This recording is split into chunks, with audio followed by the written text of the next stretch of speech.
So lately, more and more Republicans are in favor of the United States reducing its influence around the globe, primarily by reducing its military presence. Most of them desire it for economic reasons, arguing that it's a primary contributor to the national debt, or at least that it's a luxury that the government shouldn't be spending its money on in such harsh financial times.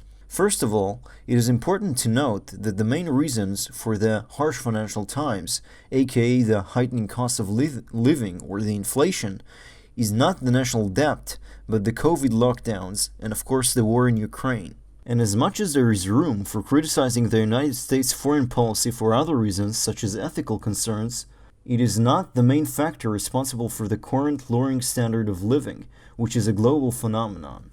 But I believe that the main point is that now the enemy in question is the most capable one.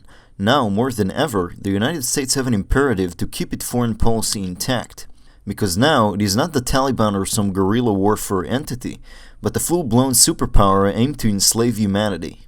One could argue that the fact isolationism became such a prominent position is not a coincidence. The CCP holds a major influence over the United States public discourse, and among other things, it's one of the positions it rigorously attempts to promote in the United States. Now add to that the fact that there is a bunch of American vested interest in this position. Nobody cares about what's happening to the Uyghurs, okay? There are a bunch of American corporate entities and business executives, some of whom does not require introduction, that have a whole lot to lose in a case of a decoupling. Many of whom sell their products to China, or manufacture them there, or have a core part of their supply chain there. It certainly is true that stuff like Iraq and Vietnam were dumb things for the United States to get militarily involved in. But now, it's not something like nuclear weapons in Iraq, but a clear threat from a powerful country that openly rejects our values and actively seeking to expand its control. The last time the United States avoided a war in a claim it's not related to it was World War II with Pearl Harbor. We might as well get Pearl Harbor too if we're too confident in our jurisdictions that we can just ignore the world changing around us.